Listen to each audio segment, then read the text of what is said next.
Mesdames, Messieurs, je vous remercie d'être venus nombreux ce soir pour cette première conférence du Centre d'études contre-révolutionnaires. On vous parlera de Rivarol. Il nous a semblé à M. Brancourt et à moi-même que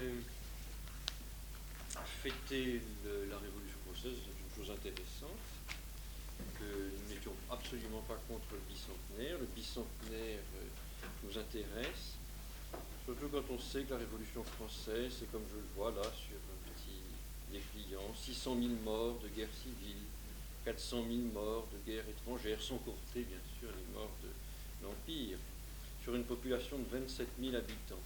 Ce sont des chiffres qui pèsent, et qui 27, et qui méritent d'être ainsi étudiés.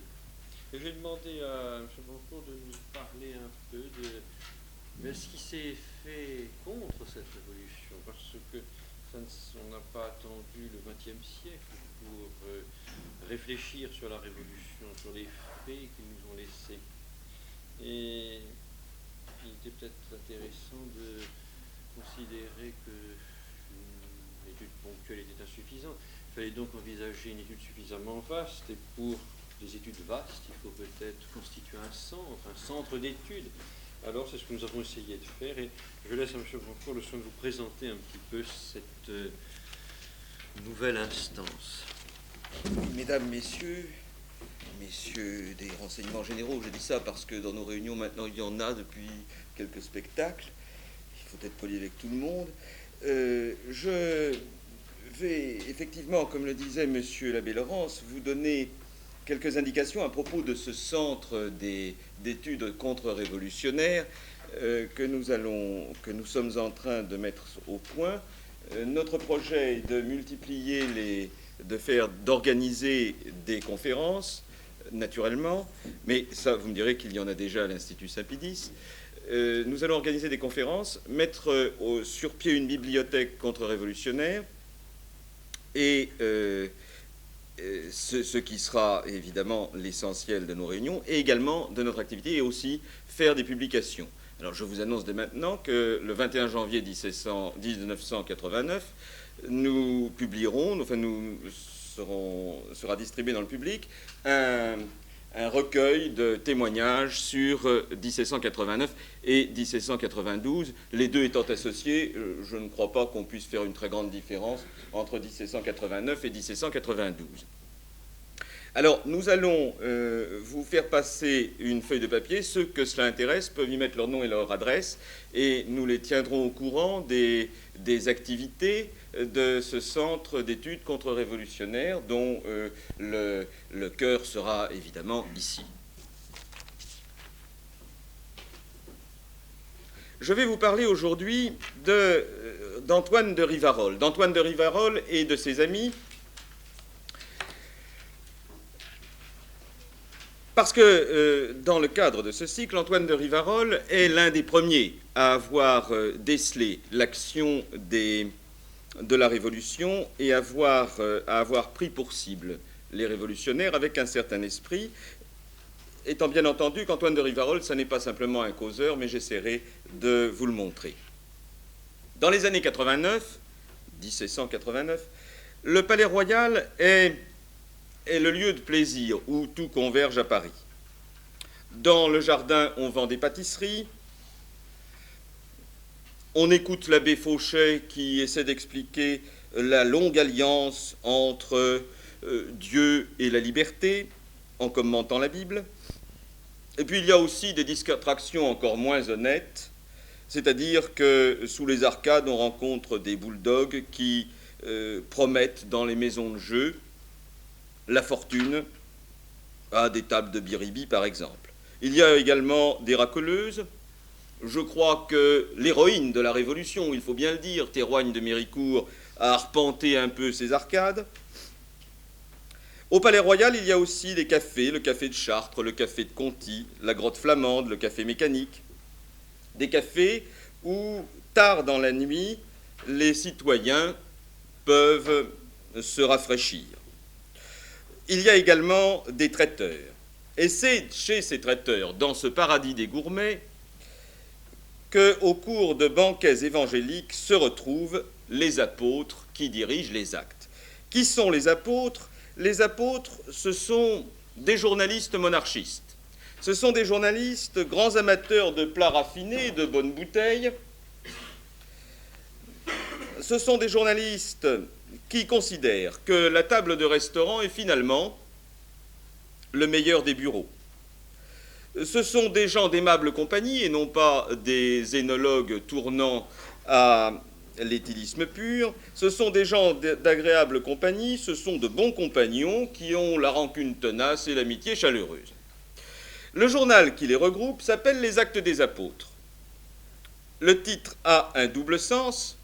Les actes, ce sont les agissements sournois et les décrets malfaisants des prétendus patriotes que le journal passe en revue dès le début de la Révolution.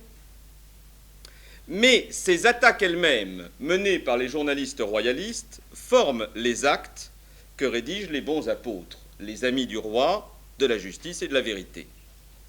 Le titre « Les Actes des Apôtres » a sans doute été imaginé par Jean-Gabriel Pelletier. Jean-Gabriel Pelletier dirige la publication. C'est le fils d'un négociant nantais. Il a reçu une bonne éducation chez les oratoriens et, après ses études, il s'est retrouvé chez un financier parisien. Pelletier, en 1785, reçoit des capitaux pour fonder une banque. Malheureusement, la banque fait faillite et la faute en est partiellement à la débâcle d'un client, partiellement aussi au fait que Pelletier a eu la naïveté de traiter avec Beaumarchais, ce qui est naturellement impardonnable. Pelletier s'en va à Saint-Domingue et il se forme. À l'ouverture des États généraux, en tout cas, Pelletier est à Paris. Pelletier est à Paris et il commence par adhérer aux idées nouvelles jusqu'aux journées d'octobre.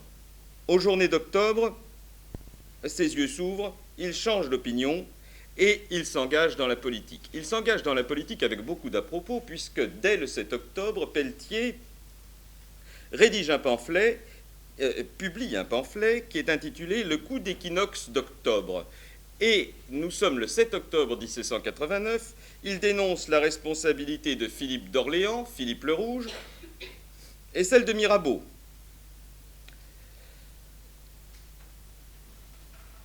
L'un rêvant d'être lieutenant général du royaume, l'autre rêvant d'être ministre. Et le mot d'ordre pour Pelletier est dorénavant très simple, domine salvum fac regem. Pelletier est grand, maigre, les cheveux poudrés, le chapeau sur l'oreille et toujours rieur.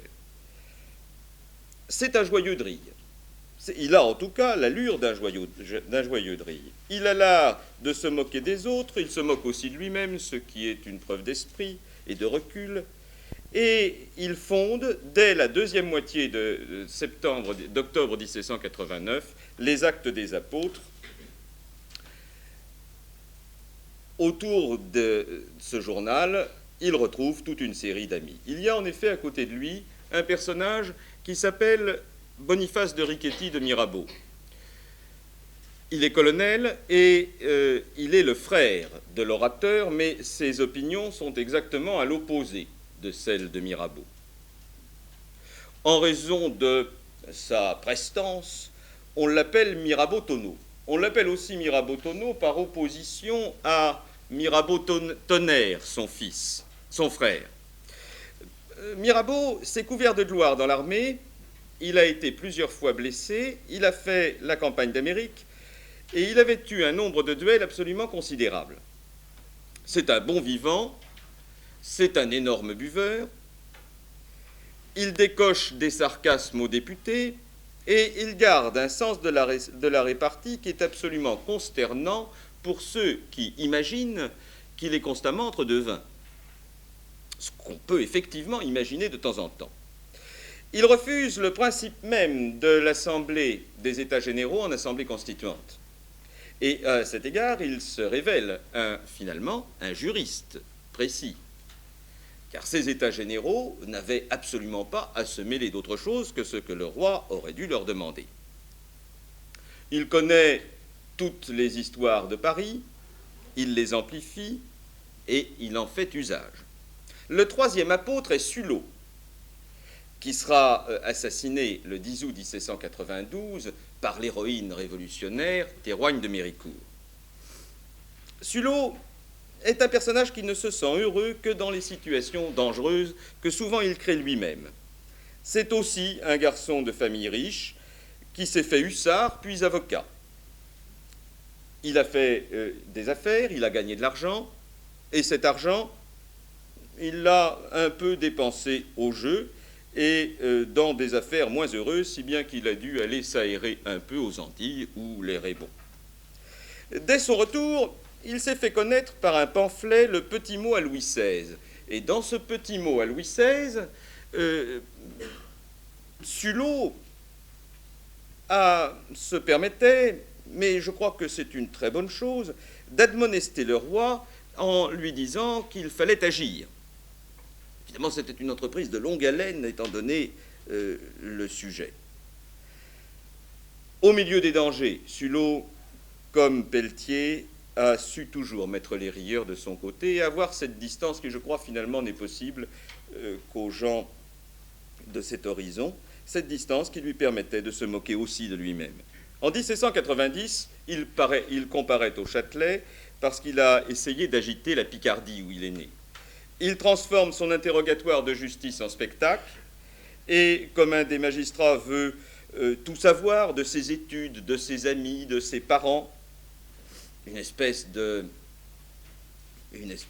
préfiguration de ces interrogatoires méticuleux de la police, mais là il s'agissait d'un magistrat. Sulot répond ceci avec le plus grand sérieux: « Je ne puis vous dire avec précision combien de fois j'ai battu ma nourrice, mais le comité des recherches doit avoir là-dessus des notes infiniment précieuses et instructives. J'ai fait mes humanités à Amiens, mon cours de philosophie au collège Louis-le-Grand. J'ai même eu l'honneur, si c'en est un, d'être un suppôt de la fille aînée de nos rois. » Il était maître Essard de l'Université de Paris. « J'avais alors 18 ans, il y a donc 13 ans, 4 mois et 17 jours que je suis un grand garçon, dit Sulot. Si vous êtes curieux de savoir ce que j'ai fait depuis ce temps-là, vous verrez beaucoup d'espiègleries et même par-ci par-là quelques polissonneries. Si vous voulez me suivre partout où j'ai divagué, je vous ferai voir du pays. » Et en tête du journal Les Actes des Apôtres, le lecteur pouvait lire ceci: « Liberté, gaieté, démocratie royale ». Et Sulot a mis sa devise en pratique.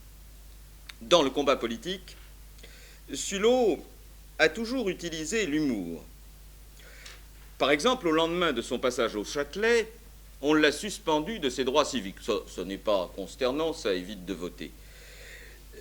Il a donc écrit ceci immédiatement après: « J'oubliais que j'ai été tué civilement par un décret judiciaire qui, depuis 1 mois, a paralysé tout mon être, sauf toutefois l'exercice de mes petites facultés intellectuelles, et aussi sans altérer la vigueur ni enchaîner l'activité de mes fonctions animales. Je bois, je mange, je digère, je fais gaiement mes 4 repas, et je comme si de rien n'était. Il y a quelque chose de plus merveilleux encore, c'est que je conserve pour tous les actes de virilité autant d'aptitude, et j'y vaux même plus, s'il faut les en croire, que si je n'étais pas rayé du nombre des vivants. » Alors évidemment, Sulot s'amuse, mais tout de même, il y a là l'occasion de s'interroger sur cette nation égalitaire où les uns sont citoyens actifs, qu'ils ont une existence légale, ils ont la joie de voter, et où les autres sont des citoyens passifs réduits à n'être que des fantômes, surtout s'ils ont eu le malheur de déplaire. Les apôtres, en tout cas, reconnaissent tous que leur maître, c'est Antoine de Rivarol. Antoine de Rivarol, qui était né dans le Gard. Antoine de Rivarol, dont le père avait été un temps aubergiste, qui avait été chassé de son commerce et puis qui avait pris un emploi subalterne. Il prétendait descendre d'une famille de nobles piémontais, et puis finalement, il avait pris un certain recul avec ses considérations. Je crois d'ailleurs que le recul était prudent, en disant qu'on ne s'y retrouve pas bien dans ses origines. En tout cas, après être passé au séminaire d'Avignon, il est venu à Paris, et il a fréquenté les salons à la mode, la marquise de Polignac, Madame d'Houdetot, et dans tous ses salons, son art de la conversation, son talent dans le colibet l'ont fait apprécier. On a dit de lui qu'il était un dieu de la conversation. Un tantinet paresseux, d'ailleurs lui-même écrivait de lui ceci, la paresse nous l'a ravi avant sa mort, on s'arrachait sa présence. Chacun répétait ses bons mots. De l'abbé de Vaucelles, qui agaçait tout le monde en prétendant qu'il était le prince des hommes de lettres, la chose est d'ailleurs très répandue. Rivarol disait « On ne sent jamais mieux le néant de l'homme que dans la prose de cet orateur-là. » Un jour, dans un dîner qui est offert par la princesse de Vaudémont, il aperçoit l'abbé Sabatier qui hésitait à se servir d'un plat de saucisson d'ânon. Alors Rivarol s'écrie « L'abbé ne mangera pas, il n'est pas anthropophage. » À une personne qui lui disait « Je vous écrirai demain sans faute », Rivarol répondait « Ne vous gênez pas, écrivez-moi comme à votre ordinaire. » Quand Beaumarchais, au moment du mariage de Figaro, est venu se plaindre à lui en lui disant ceci « J'ai tant couru ce matin après les ministres, auprès de la police, que j'en ai les cuisses rompues », Rivarol répondait « C'est toujours cela ». Rivarol avait donc l'art de la critique, l'art de la parodie. Il ridiculise le neveu de Voltaire, Florian, ce qui était tout de même courageux. Il publie un ouvrage, Florian avait publié un ouvrage où il voulait, modestement, égaler à la fois l'Énéide et Télémaque. Alors, Rivarol a composé le poème suivant. Écrivain actif, guerrier sage, il combat peu, beaucoup écrit. Il a la croix pour son esprit et le fauteuil pour son courage.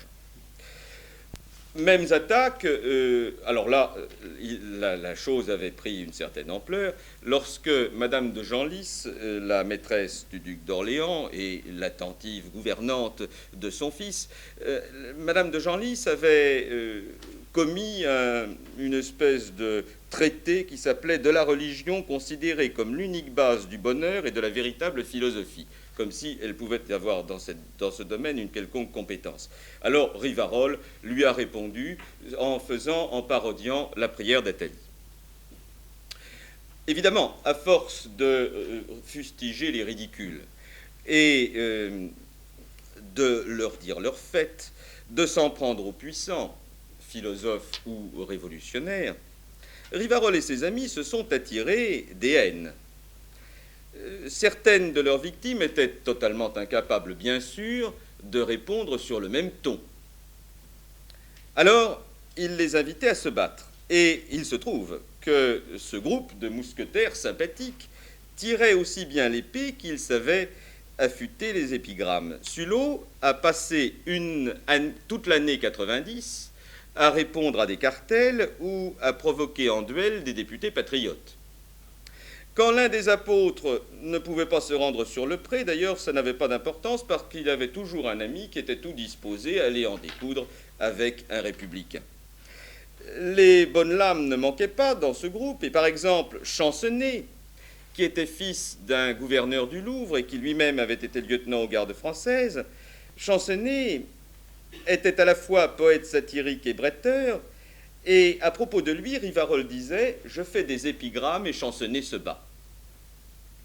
Et Champcenetz, d'ailleurs, gardera le sens de l'humour jusque devant ce paroxysme de la justice qu'était le tribunal révolutionnaire du 17 août, puisque Champcenetz, confronté à ce tribunal, a demandé si, pour la guillotine, il ne pouvait pas se faire remplacer comme on se faisait remplacer à la milice. À la table des apôtres, partageant leurs repas et aussi les tâches du journal, il faut bien dire qu'il y avait aussi toute une pléiade de jeunes bourgeois à talent et de gentilshommes. Il y avait Nicolas Bergas, il y avait François de Soulanges, il y avait le marquis de Langlois, le marquis de Bonnet, le marquis de Boufflers, le comte de Tilly, dont on a la mémoire et qui en parle très longuement, et qui explique d'ailleurs combien ces gens étaient gais, spirituels. Mais ils n'étaient pas que cela. Ils n'étaient pas que cela, ils étaient aussi d'une culture littéraire très profonde. Ils étaient, bien sûr, soucieux de protéger la douceur de vivre du XVIIIe siècle. Ils étaient attachés à défendre une société qui chancelait, mais ils étaient aussi très sincèrement attachés à défendre la monarchie, ce qui ne les empêchait pas d'analyser très lucidement les torts de l'Ancien Régime. Ils se sont rangés du côté du roi. Ça n'a donc pas été uniquement parce qu'ils, je le répète, ils protégeaient une façon civilisée de vivre, c'était aussi parce qu'ils voulaient assurer à la France ce qu'ils estimaient être la meilleure voie de sa sauvegarde. Rivarol a été leur porte-drapeau. Rivarol a été donc d'abord un homme du XVIIIe siècle, un homme des Lumières. Il a été aussi le défenseur acharné de la monarchie traditionnelle. Cela nous amène donc, après avoir parlé un petit peu de la vie de Rivarol, cela nous amènera à nous interroger sur la philosophie politique de Rivarol et d'autre part sur sa confrontation avec le phénomène monstrueux qui a bouleversé la fin du XVIIIe siècle et qui continue d'ailleurs à bouleverser tous ceux qui sont civilisés. La vie de Rivarol a été courte. La vie de Rivarol a été courte puisqu'il est mort à 52 ans. Mais ce qui est très frappant pour lui, c'est que toute son existence s'inscrit dans les 50 ans qui annoncent et qui englobent la Révolution française.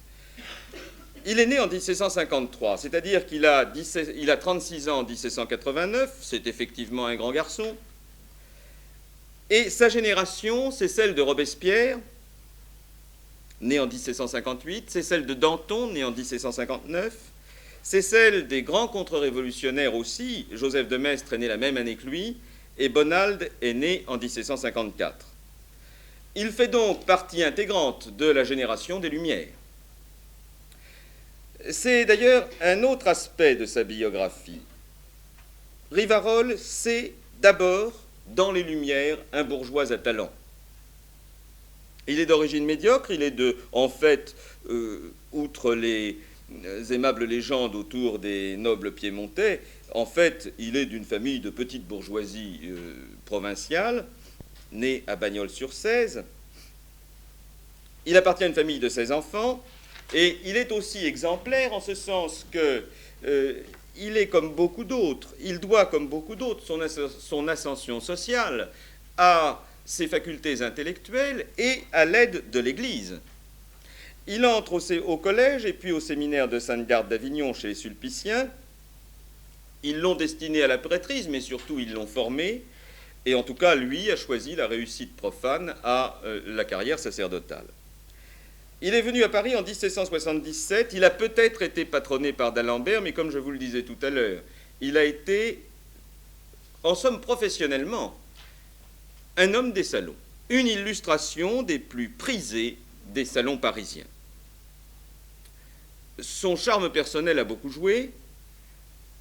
Et en tout cas, ce qui est aussi intéressant, c'est que Rivarol ne parle pas à la légère des philosophes. Il les connaît. Ce qui fait que ses ouvrages sur les philosophes sont ceux de quelqu'un qui les a scrutés, qui les a vus vivre. En général, on ne s'en remettait pas. Voltaire, Diderot, Buffon, Helvétius, il les a vus. Il a vu d'ailleurs en particulier l'apogée de Voltaire, qui vient à Paris en 1778, est reçu à la loge des Neuf Sœurs, voit son buste couronné sur la scène et qui en meurt pratiquement d'émotion et quelques autres petites choses. Bien, il a vu tout cela. Il est donc par excellence le bel esprit. Et en 1784, c'est vraiment la consécration, puisqu'il remporte le prix de l'Académie de Berlin sur l'universalité de la langue française. Il compose l'éloge de la langue française, un français que naturellement on ne connaît plus beaucoup, un français qui n'est pas mêlé de toutes ces borborigmes modernes que nous assènent les journalistes, mais c'est vraiment le français qu'il défend. Et il rend hommage au français en l'opposant aux autres langues. La prose française, écrit-il, se développe en marchant et se déroule avec grâce et noblesse. Sûre, sociale, raisonnable, ce n'est plus la langue française, c'est la langue humaine, et c'est pourquoi les puissances l'ont appelée dans leurs traités. Elle y règne depuis la conférence de Nimègue. Promotion glorieuse du français, donc, promotion légitime qui tient au caractère français lui-même. Car après tout, on pense avec des mots, et la pensée cisèle la langue. Une nation parle d'après son génie, écrit Rivarol. C'est une chose bien remarquable qu'à quelque époque de la langue française que l'on s'arrête depuis sa plus obscure origine jusqu'à Louis XIII, et dans quelque imperfection qu'elle se trouve de siècle en siècle, elle ait toujours charmé l'Europe autant que le malheur des temps l'a permis. Il faut donc que la France ait toujours une perfection relative et certains agréments fondés sur sa position et sur l'heureuse humeur de ses habitants. L'histoire qui confirme partout cette vérité n'en dit pas autant de l'Angleterre. La langue française, c'est la clarté. La langue française, c'est la clarté, et il développe ce thème longuement, disant par exemple ceci: la langue française, ayant la clarté par excellence, a été chercher toute son élégance et sa force dans l'ordre direct. L'ordre et la clarté ont dû surtout dominer dans la prose, et la prose a dû lui donner l'empire. Ordre et clarté. Ordre et clarté, les lecteurs de Rivarol savaient bien que cette prééminence de la langue de leur pays n'était pas le seul fait du génie national, mais qu'il était aussi le résultat des soins apportés par la monarchie à l'épurer et à l'imposer sans contrainte, contrairement à la Révolution, aux Français eux-mêmes. On ne parlait pas de langue nationale, mais on a convaincu finalement tous les langages de se soumettre aux Français. L'unité de la langue, c'est d'ailleurs en fait une entreprise de la monarchie française.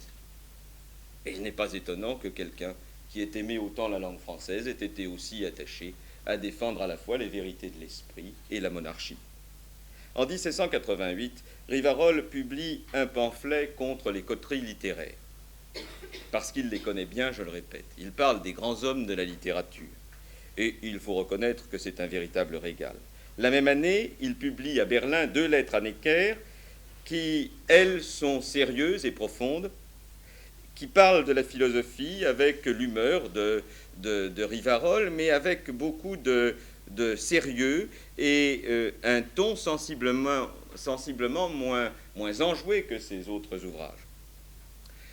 Car Rivarol, je le répète, ça n'est pas uniquement un mondain. Il a parfaitement réussi dans le genre mondain, mais ça n'est pas uniquement un mondain, il lit et il travaille beaucoup. Une masse de lecture considérable se révèle à travers ses ouvrages.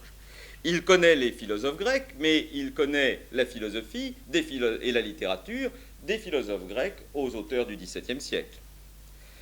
Ses préférences vont d'ailleurs aux auteurs politiques. Machiavel, Locke, dont il ne partage absolument pas les vues, Pascal aussi, et aussi bien sûr Montesquieu, Voltaire, Rousseau qu'il exècre consciencieusement, et Condillac. À partir de 1789, la vie de Rivarol change. C'est-à-dire que Rivarol devient un écrivain politique engagé. Engagé, entendons-nous, courageusement engagé. Non pas un intellectuel de gauche engagé, ce qui n'a plus rien à voir, bien sûr. Son engagement prend des formes successives. D'abord, il est journaliste. Il écrit dans le journal Politique et National, dont 24 numéros vont paraître de façon désordonnée, certes, mais tout de même, il réussira entre juillet 1789 et mai 1790 à en faire paraître 24 numéros. Et ce journal est aussi un chef-d'œuvre. Les articles de Rivarol dans ce journal sont de véritables chefs-d'œuvre. Ce sont des résumés qui remplissent parfois plusieurs numéros, et il y retrace les événements. Il critique avec une violence croissante les principaux acteurs de la Révolution. Il dénonce les principes de l'Assemblée.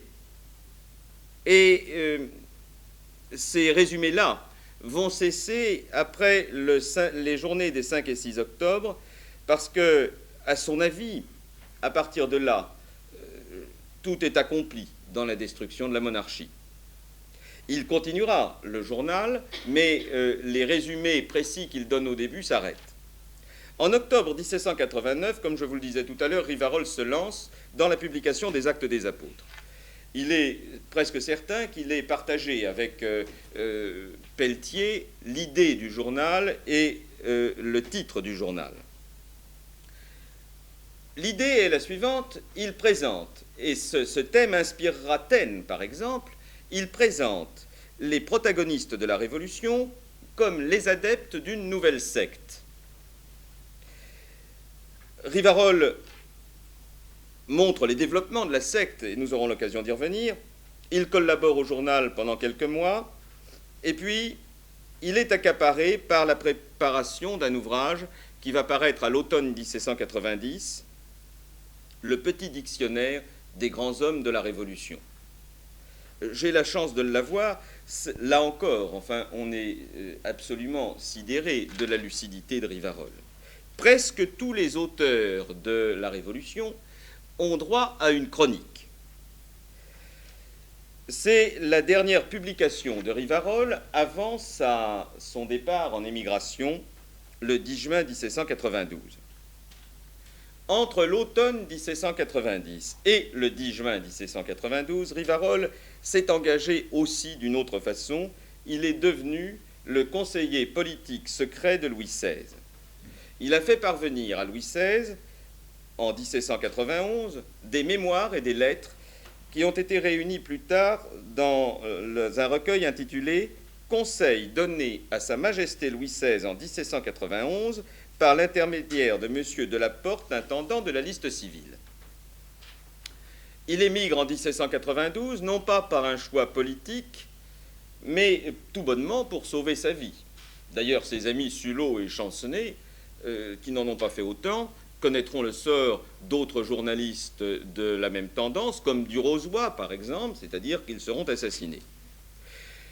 Légalement ou non, mais enfin, comme le tribunal révolutionnaire n'est finalement qu'un peloton d'exécution, ça n'a pas beaucoup de différence. Il s'installe successivement à Bruxelles, à Londres, à Hambourg et à Berlin, et il meurt prématurément en 1801. Pendant cette période, il publie à Bruxelles. Alors, j'indique tout de suite qu'il a eu l'occasion, là encore, de continuer ses rencontres avec les grands esprits de son temps, puisqu'il a rencontré Burke, par exemple, en Angleterre. Et il a été très chaleureusement accueilli par Burke. Il y a d'ailleurs toute une série de parallèles entre la pensée de Rivarol et la pensée de Burke. Pendant cette période, il publie à Bruxelles, le 8 août 1792, une lettre à la noblesse française au moment de sa rentrée en France sous les ordres de M. le duc de Brunswick. Surtout, il écrit son principal ouvrage philosophique, De l'homme intellectuel et moral. Ça devait être une espèce d'introduction à un livre qui est resté un projet sur la théorie du corps politique. L'œuvre de Rivarol est donc, vous le voyez, à la fois composite et inachevée. La pensée politique de Rivarol est elle-même dispersée dans des ouvrages et dans plusieurs articles. Mais cette pensée répond à une conception du monde d'où Rivarol tire ses jugements et sa politique pratique. La pensée de Rivarol est cohérente. La pensée de Rivarol est cohérente parce que Rivarol a une conception précise des fins naturelles de l'humanité et des moyens de la réaliser. Et cette pensée est cohérente, mais cette pensée a-t-elle pu engendrer une contre-révolution? C'est une autre affaire. Quelle est la philosophie politique de Rivarol? Je ne suis pas philosophe. Je vous donnerai donc quelques rudiments simplement sur cette conception, sur la conception politique de Rivarol. La réflexion philosophique de Rivarol se trouve essentiellement exprimée dans L'homme intellectuel et moral, où il aborde toute une série de thèmes philosophiques essentiels comme le langage, le sentiment, les idées, etc. Dieu, mince sujet, la religion et mille autres. Sa réflexion s'accompagne d'une critique permanente de la philosophie des Lumières. Le propos de Rivarol comporte toujours en même temps la dénonciation des aberrations du XVIIIe siècle. Et tout au long de ces textes, la fausse philosophie, les fausses données philosophiques du XVIIIe sont donc opposées à la vraie philosophie. Qu'est-ce que la vraie philosophie? il est très clair là-dessus, c'est la recherche d'un savoir et d'une sagesse qui sait utiliser raisonnablement la raison. La philosophie sait qu'elle utilise, dit-il, une méthode analytique. La philosophie sait qu'elle utilise une méthode analytique alors que son objet, l'ordre de la nature, est synthétique. La fausse philosophie a abusé de l'analyse. La fausse philosophie a abusé de l'analyse, elle a décomposé en menus morceaux le réel et elle l'a reconstruit selon ses propres passions. C'est cela l'œuvre des demi-philosophes. Ces demi-philosophes ne sont que des sophistes. Rivarol est très net. Et cela, il transmettra cette idée d'ailleurs à l'ensemble de la contre-révolution. Le réel est relation. Le réel est complexe. Par conséquent, disséquer le réel, comme avec un scalpel, c'est tuer le réel. Il faut connaître donc les limites de la raison. Or, Rivarol, il ne faut pas l'oublier, est un homme des Lumières. Par conséquent, pour lui, la raison, c'est tout de même l'essentiel. Il n'empêche qu'il souligne la nécessité de connaître les limites de la raison. Il faut proclamer le mystère, dit-il. Et ce mot de mystère revient très fréquemment dans les textes de Rivarol. Et ce n'est pas le mystère au sens religieux du terme, bien sûr. Il faut oser suspendre son jugement. Il faut suspendre son jugement, mais en s'avançant toujours, dit-il, derrière les certitudes de la foi et les clartés de la révélation. Entendons-nous, pour Rivarol, cela signifie de façon très nette que la contre-révolution doit être rationnelle et strictement rationnelle. Elle doit faire l'économie de la transcendance. Dieu n'a pas parlé là-dessus. Et lorsque Rivarol parle de la raison qu'il évoque, c'est intéressant, me semble-t-il, ça n'est pas la raison du XVIIIe exactement, ça n'est pas exactement la raison de Voltaire. Il s'agit, dit-il dans le discours préliminaire, du grand art de maîtriser ses passions ou d'augmenter ses lumières.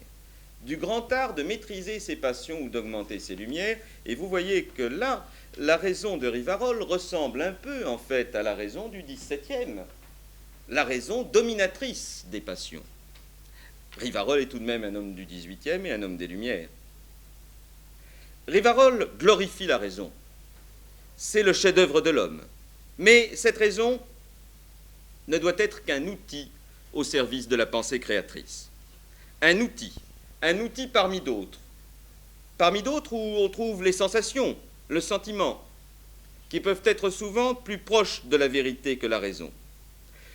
Je le cite encore dans le discours préliminaire, d'idée vraie en idée vraie et de clarté en clarté, le raisonnement ne peut arriver qu'à l'erreur. Donc vous voyez, il y a de sa part une certaine lucidité sur les limites du raisonnement strictement cartésien et mathématique. Il écrit une autre phrase qui est équivalente. « Nous nous sommes si souvent égarés en préférant l'incertitude au mystère et l'erreur à l'obscurité. » D'autre part, la raison de Rivarol, cela le rapproche d'ailleurs d'Edmond Burke, n'exclut pas les préjugés. Et il y a dans Rivarol une apologie des préjugés comme sagesse profonde de la nation, apologie qui est exactement celle que l'on retrouve chez Edmond Burke. La raison n'exclut pas les bons préjugés, écrit-il, ce qui lui donne le droit de parler haut. Et Rivarol, en des termes qui sont vraiment exactement parallèles à ceux de Burke, loue les préjugés, parce que les préjugés, ce sont des choses communes et utiles au monde, dit-il. Quant à la religion, elle ne fait pas appel à la raison. Elle ne peut pas être comprise d'une façon philosophique. Il a, il faut bien le dire, une ignorance assez 18e de saint Thomas d'Aquin.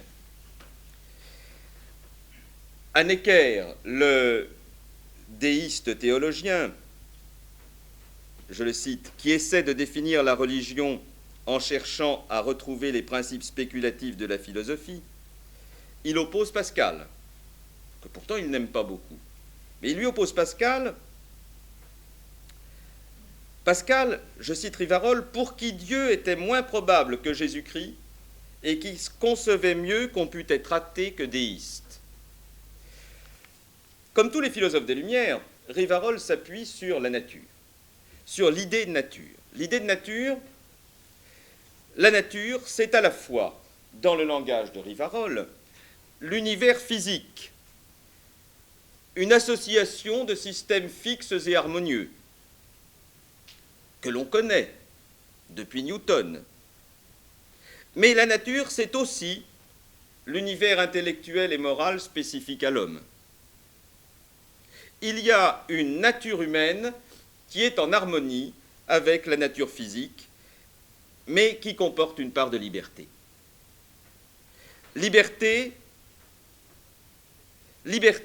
dont l'homme dispose pour réaliser ses fins.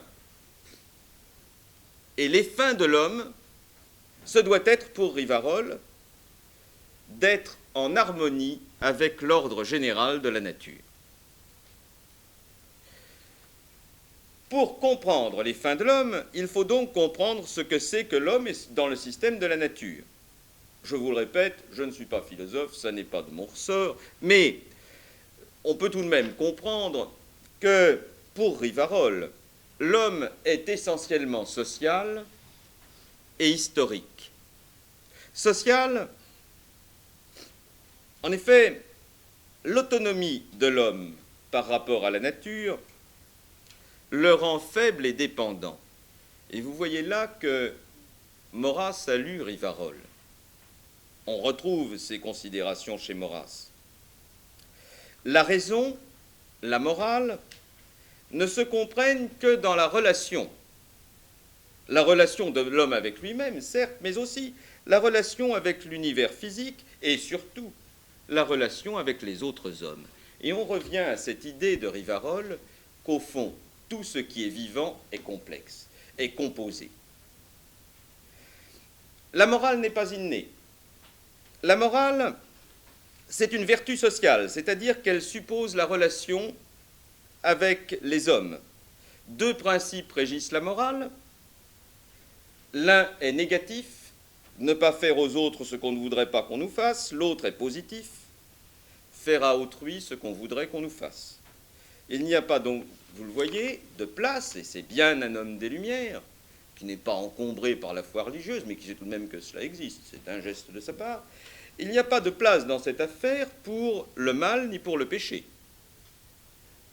Tout est pour le mieux parce que tout est ordonné dans la nature pour le maintien de l'espèce. Tout est ordonné pour le maintien de l'espèce. Et le grand projet de la nature, c'est de se perpétuer. Je disais donc que l'homme est d'abord social, il est d'autre part historique.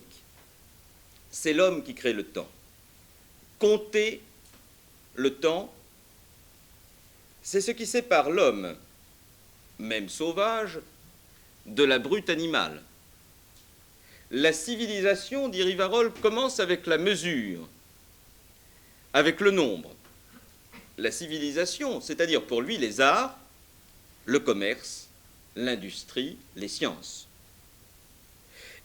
Le passage de l'homme naturel à l'homme civilisé, ça a été la seconde naissance de l'homme. Ce passage a été fait. C'est un état de fait dont les contemporains n'ont qu'à se réjouir. Il leur a été donné en héritage et il a été donné par les générations antérieures. Par conséquent, Rivarol insiste beaucoup, et cela aussi se retrouvera chez les penseurs de la contre-révolution. Je ne parle pas des penseurs métaphysiques de la contre-révolution ou des penseurs authentiquement traditionnalistes de la contre-révolution, mais simplement des gens comme Burke, par exemple. Cette idée reviendra. Rivarol insiste sur l'héritage. Et l'héritage s'exprime dans la notion de corps politique. Dans ces corps politiques, l'espèce humaine se développe. Elle se développe harmonieusement. L'homme se réalise pleinement dans les corps politiques. L'homme réalise ses fins dans le corps politique. C'est-à-dire que l'homme peut assurer l'éternité de l'espèce grâce au corps politique. il y a une espèce de continuelle création et une maîtrise de l'ordre de la nature grâce aux politiques. Donc vous voyez, la connaissance de l'homme permet de connaître la finalité de l'homme. Je le cite, « La nature ne nous a promis que l'harmonie du monde physique, c'est à nous à créer et à maintenir l'harmonie du monde moral. » Donc il faut construire un monde aussi stable et aussi harmonieux que le monde physique. Cette construction, c'est le but du politique. Il faut construire un monde aussi stable et aussi harmonieux que le monde physique. Dans cette perspective, la politique s'analyse donc pour Rivarol comme la réalisation des fins naturelles de l'homme. Le maintien du corps politique implique alors toute une série d'exigences et de proclamations. Le maintien du corps politique comporte d'abord la reconnaissance d'un principe fondamental, l'inégalité. L'inégalité, la bienfaisante inégalité, dit Rivarol. L'inégalité, c'est la condition de la vie et de l'harmonie. Mais alors, évidemment, cette notion d'inégalité dans le corps politique et dans la société amène à s'interroger sur l'inégalité juste en politique. Quelle est l'inégalité juste? Par conséquent, cela nous amène à nous interroger, cela l'a amené, lui en tout cas, à s'interroger sur le problème de l'élite. Rivarol aborde cette question de l'élite dans la société, et il l'aborde, vous le voyez, à une période qui est essentielle, puisque c'est justement à une période où la notion même des classiques d'élite est discutée. Rivarol l'aborde à propos de la situation sociale de la France au moment de la Révolution française. Il y a une élite de fait, dit-il, l'aristocratie. Aristocratie dont on conteste la transmission héréditaire. Cette élite héréditaire, c'est une superstition, mais c'est une superstition nécessaire. Ce que Rivarol conteste, c'est le rôle excessif de l'argent dans l'élite de la fin de l'Ancien Régime. Rôle excessif de l'argent dans l'anoblissement. Et finalement, il préfère l'élite par les charges et par les fonctions parce qu'il pense que c'est plus conforme au mérite. Il y a l'élite et il y a d'autre part le peuple, la masse, c'est-à-dire tout ce qui est soumis aux passions et finalement tout ce qui est soumis à l'argent. Le mot de peuple, écrit-il, convient à tous les hommes qui, étant vicieux et sans lumière, n'ont pas assez de leur raison et de leur conscience pour être hommes. Et cela recoupe en fait des analyses classiques de l'Ancien Régime. Cela recoupe des analyses très classiques que l'on trouve chez des auteurs du XVIe et du XVIIe siècle. Ce qui est ville et peuple, c'est ce qui est uniquement soumis et uniquement attaché à l'intérêt matériel immédiat.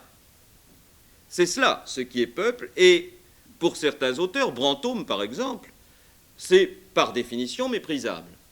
Ce sont des gens qui ne sont attachés qu'à l'intérêt matériel personnel immédiat, alors que ce qui fait l'élite, c'est l'aptitude au détachement. C'est ce qu'on pensait à l'époque, bien sûr. La réalisation des fins politiques implique donc pour Rivarol, plus que jamais, une dénonciation de la fausse philosophie. Cette philosophie destructrice de l'ordre, destructrice de l'harmonie. Les philosophes ont été de mauvais bergers. Ils les dénoncent d'ailleurs à longueur de page. Ils ont dévoyé un peuple qui était enfant. Ils ont tenu des propos monstrueux. Je cite Rivarol. « Bâtissons entre les tombeaux des pères et les berceaux des enfants. Plaçons nos espérances sur d'autres générations. Que notre amour soit pour le futur et l'inconnu, notre haine et nos anathèmes pour nos contemporains et le sol que nous foulons. » Il dénonce déjà, avec finalement une certaine lucidité, ces temps où on dira « il a fallu sacrifier quelques générations, mais qu'est-ce que cela peut faire pour le progrès de l'humanité ?» Enfin, tous les raisonnements à partir d'œufs, d'omelettes, etc., je n'insiste pas. En tout cas, Rivarol contre cela. estime que la vraie philosophie refuse toutes ces confusions. Elle sait qu'il faut être astronome en astronomie, dit-il, chimiste en chimie, politique en politique. La politique, c'est donc, pour Rivarol, une science expérimentale. Et l'expérience de la politique s'appelle tout simplement l'histoire. C'est pourquoi, pour Rivarol, les grands hommes en politique s'appellent Montesquieu et Machiavel. Le vrai fondateur de la science politique, c'est Machiavel. Et d'ailleurs, vous comprenez bien sûr pourquoi. Tout simplement parce que Machiavel a compris que le problème en politique, et c'est aussi le problème, c'est aussi l'analyse de Rivarol, le problème en politique est de savoir à quelles conditions la cité sans Dieu est possible. Car Rivarol a annoncé tout de suite qu'il écartait la transcendance. Rivarol répond d'ailleurs à cette question. Comment la cité sans Dieu est-elle possible? Il y répond, et c'est toute sa politique. Elle est possible à condition qu'il y ait une concurrence de 3 éléments: un bon gouvernement, une bonne éducation et une bonne religion. Un bon gouvernement. Le bon gouvernement, c'est celui qui définit pour l'individu, dès sa naissance, dit Rivarol, les règles qui permettent de perpétuer et d'enrichir l'espèce. Ces règles tracent le partage entre la liberté individuelle nécessaire et les contraintes obligatoires de l'ordre social. Le gouvernement ordonne donc le champ de la liberté des hommes à cette finalité. Voilà le rôle du bon gouvernement. L'idéal, conformément à ce qui se passe d'ailleurs dans l'univers physique, c'est que ce partage entre la liberté des hommes et les exigences de l'ordre soit fixé une fois pour toutes. Ça serait cela l'idéal. Le bon gouvernement, d'ailleurs, pour Rivarol, c'est un gouvernement conservateur d'ordre. Évidemment, ce principe serait très bienfaisant, mais il ne répond pas exactement à la réalité. Le principe fondamental, c'est donc l'harmonie.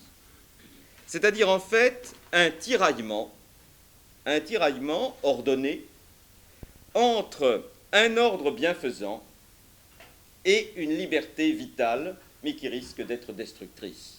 C'est évidemment toujours le problème du gouvernement. Pour fixer l'ordre, le bon gouvernement doit donc ordonner la liberté. Il doit canaliser la liberté. Les détenteurs du pouvoir, quels sont-ils pour Rivarol? Eh bien, ce ne sont pas des gens qui tirent leur pouvoir de Dieu, qui tiennent leur pouvoir de Dieu. L'origine divine du pouvoir, Rivarol n'y croit pas parce qu'il pense que Dieu ne se mêle pas des affaires du monde. Les détenteurs du pouvoir, les détenteurs de la souveraineté, tirent leur pouvoir de la nation, entendons-nous, non pas d'un agglomérat d'individus éloignés les uns des autres. Pour Rivarol, lorsqu'il parle de la nation, il s'agit de tout le corps social, dans sa hiérarchie. Il s'agit du corps social organique. Donc, pour Rivarol, ceux qui détiennent la souveraineté tiennent cette souveraineté de la nation, c'est-à-dire du corps social dans sa hiérarchie, du corps social un peu comme on le concevait d'ailleurs sous l'Ancien Régime. Et vous voyez une fois de plus que Rivarol est vraiment un mélange très, très complexe d'idées d'Ancien Régime, de racines d'Ancien Régime, mais aussi de négation du XVIIIe. Rivarol ajoute que la souveraineté ne réside d'ailleurs que théoriquement dans la nation. Elle n'y est qu'à l'état virtuel. Il n'y a pas à insister là-dessus. Ce qui est intéressant, c'est l'exercice du pouvoir, la réalité du pouvoir. Eh bien, la réalité du pouvoir, elle est dans l'État. Finalement, le vrai problème du bon gouvernement, c'est de trouver la relation entre la nation, qui a l'origine abstraite du pouvoir, et l'État qui a l'exercice du pouvoir. Cette relation, c'est l'objet de la constitution politique. Constitution politique qui doit fixer la répartition du pouvoir. Pour Rivarol, et on le retrouve là, il n'y a pas de doute, la meilleure constitution possible, c'était la constitution de l'Ancien Régime. Mais à partir du moment où on l'écarte, la seule supportable serait la constitution anglaise. C'est bien sûr un peu désespérant, car il sait que la langue anglaise recouvre un mode de pensée bizarre, étrange, que d'autre part, il sait bien que la Constitution anglaise a passé son temps au XVIIIe siècle à démontrer qu'elle échouait. La révolte des colonies américaines en étant une des preuves les plus évidentes. Ça ne fait rien. Pour lui, la meilleure constitution, faute d'avoir la constitution traditionnelle de la France, c'est la constitution anglaise, et le meilleur auteur, donc, c'est Montesquieu. Un tel gouvernement serait en mesure de fixer pour tous ce qui est juste, parce que Dieu ne s'en est pas mêlé. Dieu n'a pas révélé la justice universelle. Ce gouvernement doit donc réprimer le crime, parce que le crime est une atteinte à la justice humaine, mais non pas parce que le crime est une atteinte à la vérité divine. Mais dans la construction de l'ordre politique, l'action du bon gouvernement doit être encore secondée par la bonne éducation et par la bonne religion. Bonne éducation, le rôle de l'éducation, c'est d'enseigner la morale par la raison. Je le cite, « Il s'agit de saisir l'homme au début de la vie et de lui montrer les deux routes qui s'ouvrent devant lui, celle où la vertu l'appelle, la vertu, c'est-à-dire les efforts constants contre les passions, celle où le vice le pousse. » Pour lui, la bonne éducation doit tenir compte de la distinction entre peuple et élite. L'élite a en fait seul besoin d'être éduquée. Il faut lui montrer le bon usage des passions. Les 15 premières années de la vie sont d'ailleurs essentielles pour orienter les passions naturelles vers des activités sociales bienfaisantes et efficaces. Quant au peuple, sa condition laborieuse le protège des passions. Vision qui est d'ailleurs assez chimérique, il faut bien le reconnaître. Je le cite. « Quant aux vulgaires, qui luttent journellement contre les difficultés de vivre, je crois que les distractions périodiques des besoins le garantissent assez des passions. » Les philosophes, en tout cas dans ce domaine, ont commis une faute épouvantable. Ils ont cru que l'aptitude aux connaissances était identique chez tous les individus. Ils ont cru que l'aptitude aux connaissances était identique chez tous les peuples. Or, la propagation des Lumières, dit Rivarol, n'est pas démocratique. Les Lumières gagnent en hauteur et non en surface. La formule est assez agréable, il faut bien le reconnaître. Les philosophes, enfin, ont commis une faute plus grave encore. Non seulement ils ont instruit le peuple en croyant que les Lumières gagnaient en surface, mais en plus, ils ne lui ont pas parlé de morale. Ils ont instruit le peuple, c'était absurde. Ils ne lui ont pas parlé de morale, c'était criminel. Les philosophes auraient dû comprendre qu'il fallait réintégrer la religion dans le corps politique. Il fallait réintégrer la religion parce que c'est un élément essentiel de la reconstruction du corps politique, pense Rivarol. C'est un élément essentiel, d'ailleurs, comme le bon gouvernement et la bonne éducation. Quelle est donc la religion de Rivarol en politique? Il est évident qu'elle est assez près de celle de Machiavel. Ça n'est pas exactement la religion de Voltaire, qui alors est évidemment le néant total. C'est-à-dire que pour Rivarol, la religion, ça n'est pas simplement un gendarme qui protège des domestiques voleurs ou des amants entreprenants. Non, ce n'est pas uniquement cela. La nécessité de la religion, pour Rivarol, est, à son avis, dans la nature même de l'ordre intellectuel et moral. Pourquoi? Parce que Dieu s'est tu. Dieu s'est tu dans cet ordre, et c'est précisément à cause du silence de Dieu qu'il faut introduire la religion. Pour Rivarol, toutes les religions véritables ont dit que Dieu avait parlé. On a besoin d'une révélation, dit Rivarol, parce qu'en fait, l'ordre intellectuel et moral n'est pas aussi évident, tant s'en faut, que l'ordre physique. Donc il faut qu'il y ait un critère, il faut qu'il y ait une révélation. Il faut faire croire que Dieu a parlé. Le gouvernement fixe la justice et punit le crime pour tout le monde. Pour l'élite seulement, l'éducation essaie d'accorder cela selon la raison, mais pour tout le monde, il n'y a que la religion qui puisse accorder cela avec la conscience. Seule la religion pourchasse l'hypocrisie dans les consciences. Grâce à la religion, on ne s'en tient pas simplement au système du pas vu, pas pris, qui n'est quand même pas très bénéfique pour l'ordre social. La religion permet de pénétrer les consciences. La religion réalise pour tous l'harmonie, puisque la religion veille même sur les intentions. C'est donc irremplaçable, cette affaire-là. Et Rivarol considère qu'il faut absolument la réintroduire. L'élite a naturellement, dans le système, une très grande responsabilité. L'élite a une très grande responsabilité, mais l'élite doit se taire. Les philosophes, vous le voyez, n'ont rien compris, dit Rivarol. Les philosophes n'ont rien compris. Leur crime a été, je cite Rivarol, qui utilise des phrases exactement comparables à celles de Machiavel, on pourrait d'ailleurs établir des parallèles, leur crime a été de faire présent de l'incrédulité à des hommes qui n'y seraient jamais arrivés eux-mêmes. C'est exactement l'écho d'une phrase de Machiavel que je vous donne, qui est dans le discours sur les Décades de Tite-Live.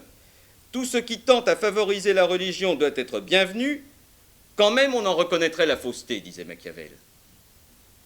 Parce que la religion est tout de même bien utile dans un État. Seulement voilà, Rivarol dépasse Machiavel dans l'échelle des valeurs, en ce sens que Rivarol estime, lui, que le catholicisme est supérieur à la religion romaine dans ce domaine aussi. La religion de l'avenir, dit-il, ne peut être que catholique. Pourquoi? Évidemment, c'est un peu inquiétant. Parce qu'elle allie unité et fixité. Je cite Rivarol. Il n'y a de bon que l'unité et la fixité, de nuisible que l'innovation et le désordre. Vous voyez qu'il n'est pas complètement mauvais. Donc, au terme d'une analyse raisonnable, après son refus de l'athéisme, après son affirmation d'un rapport finalement de l'homme à la providence, Rivarol est au seuil du mystère qui est capable de résoudre les contradictions, le mystère de la foi. Deuxième point, Rivarol en face de la Révolution. Rivarol aborde la Révolution animé de cet état d'esprit. Alors, Rivarol, avec sa lucidité, a su détecter, et là il est tout de même meilleur que lorsqu'il se mêle de parler du rôle de la religion dans l'État, il a su détecter le moteur de la Révolution, les caractères et la nature de la Révolution. Le moteur de la Révolution, sur ce point, il est d'une parfaite lucidité, et cela dès juillet 89. Les autres puiseront dans Rivarol. Je veux dire que pour lui, le moteur de la Révolution, c'est d'être une guerre des envieux amplifiée par la propagande. Et l'une des publications de notre centre consistera justement d'ailleurs à produire un témoignage sur la Grande Peur et sur cette guerre des envieux amplifiée par la propagande. La Révolution est donc apparue à Rivarol comme une guerre égalitaire des envieux. Je le cite. Nous sommes en juillet 89. Il ne s'agit que très secondairement du roi, du despotisme et de la Constitution. C'est une guerre entre le tiers-État et les deux autres ordres. Et Rivarol explique cette situation par l'histoire du préjugé de noblesse. Rivarol décrit l'existence moyenne du noble sous l'Ancien Régime et il montre qu'en France, contrairement aux autres pays européens, la noblesse n'exerce plus de fonction dans l'État. Que ce soit dans le domaine économique, social ou politique. La noblesse n'exerce plus véritablement de fonction dans l'État, elle n'exerce plus les fonctions qui la justifient. Par conséquent, elle est condamnée à l'inutilité. Alors, pourquoi ce préjugé de noblesse? Il y a, remarque-t-il avec une certaine finesse, il y a un trop grand écart entre le rôle de la noblesse dans la vie politique et économique et celui que la noblesse joue dans la vie sociale. Je cite Rivarol, « On est en France comme aux Champs-Élysées, au milieu des ombres des anciennes réalités. » Qui est coupable? Dit Rivarol. Je le cite, « La noblesse est aux yeux du peuple une espèce de religion dont les gentilshommes sont les prêtres. » En fait, c'est la nation qui est coupable, pense-t-il. C'est la nation qui est coupable, parce qu'après tout, les académies, dit-il, ont voulu, les académies qui étaient philosophes à 99%, les académies ont voulu se décorer de gentilshommes. Nos philosophes même ont passé leur vie à classer dans leur tête les différentes généalogies de l'Europe. Tous ceux qui peuvent se le permettre essaient de devenir nobles, note-t-il. Mais cette nouvelle noblesse n'est, après tout, aux yeux de tout le monde, composée que de parvenus. Alors, dans le journal Politique et National, il écrit ceci, « Je vous demande donc, nation française, à qui la faute, si ce préjugé a renversé toutes les têtes? N'est-ce pas à vous de vous en accuser vous-même? Le préjugé de noblesse qu'il dénonce a été exploité par la propagande. Il a été répandu dans le petit peuple, il a été répandu dans le petit peuple des villes et des campagnes, il a été répandu sous forme, évidemment, d'envie et de haine. Il a été répandu, je le cite, par la foule toujours renaissante des mensonges périodiques dont la France pullule et qui sont un des fléaux de la Révolution. Et justement, comme je vous le disais tout à l'heure, l'une de nos publications tendra à sortir ces mensonges et à montrer ces mensonges qui ont été systématiquement répandus. En un mot, les envieux ont attisé la haine des pauvres,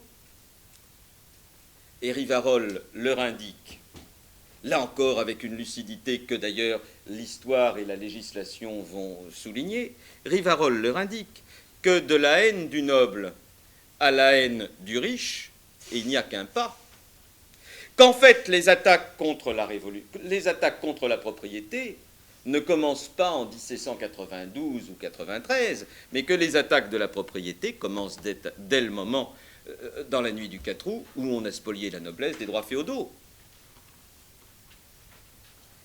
De la haine du noble à la haine du riche, il n'y a qu'un pas. Et cette idée que Rivarol avance, lui, dès 1789, cette idée va être aussi énoncée par un écrivain lucide de la fin du XVIIIe, qui s'appelle Mallet-Dupan, qui a écrit des considérations sur la nature de la Révolution de France, et qui, en parlant des capitalistes, des amis de Necker, par exemple, explique ceci. Ils n'ont pas compris qu'après avoir pendu des gentilshommes, on égorgerait bientôt des bourgeois, qu'après l'aristocratie des rangs, on attaquerait celle des richesses, et que du pillage des parchemins, on allait en venir à celui des coffres-forts et des portefeuilles. Il suffit d'ailleurs, pour en être bien conscient, de se plonger dans la lecture des œuvres de Marat. Il faut pendre les riches avec les boyaux des prêtres. C'est toujours d'une poésie tripière absolument charmante. Rivarol s'étonne de voir les provinces et le petit peuple suivre les mouvements révolutionnaires, et s'enthousiasmer pour des événements aussi peu glorieux. Le 14 juillet, par exemple. Et il décèle dès 89 que cet enthousiasme dont on enivre le petit peuple, que cet enthousiasme, au fond, c'est le chef-d'œuvre de la propagande révolutionnaire. Une alliance de mensonges, d'ignorance, qui ont permis finalement les terreurs et les enthousiasmes du peuple. Et Rivarol en donne des analyses qui sont absolument remarquables. La propagande, d'ailleurs, s'était exercée avant même la réunion des États. Elle a commencé avant la réunion des États et elle s'est constamment amplifiée. Elle repose sur des mensonges, sur des bruits, sur des rumeurs qui sont savamment répandus. Les mensonges et les bruits qui ont été le prélude de la Grande Peur sont d'ailleurs à cet égard absolument admirables. Enfin, on peut maintenant les déceler. Et quand on est honnête, c'est-à-dire quand on n'est pas Georges Lefebvre, on peut le faire avec assez de lucidité et c'est éblouissant. Et Rivarol cite une série de ces mensonges, de ces faux bruits. Par exemple, l'histoire selon laquelle les gardes françaises étaient empoisonnées par leurs officiers. La légende de Madame Necker, obligée de préparer le dîner de son illustre mari, parce qu'elle avait peur que son mari soit assassiné. La terreur simulée pour les uns, sincère pour les autres, qui se répand à la nouvelle que le roi amène des troupes pour maintenir l'ordre en réalité au moment des États généraux. J'indique au passage qu'il y avait 2000 hommes en tout pour maintenir l'ordre à Paris, qui avait tout de même déjà 1 million d'habitants. Et le fait que le roi amène quelques régiments pour maintenir l'ordre alors qu'il y avait l'afflux considérable des États généraux, ça n'avait en soi rien d'extraordinaire. Cela a été transformé en une manœuvre et on a terrorisé les gens avec cette idée pour pouvoir, bien sûr, les mobiliser. Autre cas, l'enthousiasme qui a été alors, lui, créé de toutes pièces après le 14 juillet, alors que l'événement est misérable. On aurait dû avoir honte de cet événement. Au moment de la déclaration des droits de l'homme, je cite Rivarol, « Des courriers porteurs de faux ordres du roi parcouraient les campagnes et les soulevaient contre les châteaux et les maisons des grands propriétaires. Dans les villes, on semait des bruits de complot, de conspiration, de dépôt d'armes et d'approche de troupes. » Pourquoi ces mensonges ? Pourquoi ces mensonges ? Demande Rivarol. Eh bien, pour exciter le peuple, pour s'armer de sa force, et aussi pour donner le change aux étrangers et pour donner le change à la postérité. Voilà le double intérêt de la propagande, qui a d'ailleurs permis, et c'est évidemment merveilleux, qui a permis d'allier l'envie haineuse des uns et la misère des autres. Enfin, Rivarol dénonce le rôle moteur de Paris. La plus gigantesque erreur du gouvernement, à ses yeux, c'est d'avoir convoqué les États à la porte de Paris. Et cette erreur, Rivarol, qui est profondément monarchiste, cette erreur, il le reconnaît, vient du roi. Du mois de juillet aux journées d'octobre, les événements qui se sont déroulés n'ont été en fait que l'expression d'un rapport de force entre l'Assemblée et Paris contre le gouvernement. Et le gouvernement répondait en multipliant innocemment les erreurs. Tantôt c'est l'Assemblée qui a donné le signal, tantôt ça a été Paris, dit Rivarol. Paris a imposé à l'Assemblée des décisions. Paris a imposé des décisions à l'Assemblée en suscitant la peur chez les députés. Aux yeux de Rivarol, il y a 3 forces qui règnent à Paris. Il y a d'abord le Palais Royal, qu'il connaît bien et où il va ripailler avec les autres apôtres. Il y a le Palais Royal, qui est, il le sait bien, un centre de corruption depuis la Régence. Le Palais Royal, qui a été successivement agioteur, politique, et, je le cite, qui est devenu comme la capitale de Paris. Là se rencontrent 2 catégories redoutables d'individus, les gens de lettres et les gens de finance. Et tous deux espèrent tirer quelque chose de la Révolution. En effet, les gens de finance espèrent de la Révolution qu'elle permettra le remboursement des dettes que le gouvernement a contractées à leur égard. Bien. D'autre part, les gens de lettres, je le cite, « champignons littéraires et politiques nés tout à coup dans les serres chaudes de la philosophie moderne ». C'est merveilleux, ils ne connaissaient pas Sartre et Marguerite Duras tout de même. Ils n'ont qu'un désir. Ils veulent se venger de leur existence antérieure, où ils ont dépendu de quelques nobles finalement, et où ils vivaient dans un état de semi-médiocrité. Ils veulent se venger de cet état antérieur, et ils veulent se faire remarquer dans le politique, ils veulent participer au pouvoir, et il est évident qu'ils ont envie de participer au pouvoir. Ça fait 50 ans qu'ils ne parlent que de politique. Il est évident qu'ils voudraient enfin un jour essayer de faire rattraper leurs paroles par leurs actes. Le Palais Royal, c'est cela. Et puis c'est aussi la faction du duc d'Orléans,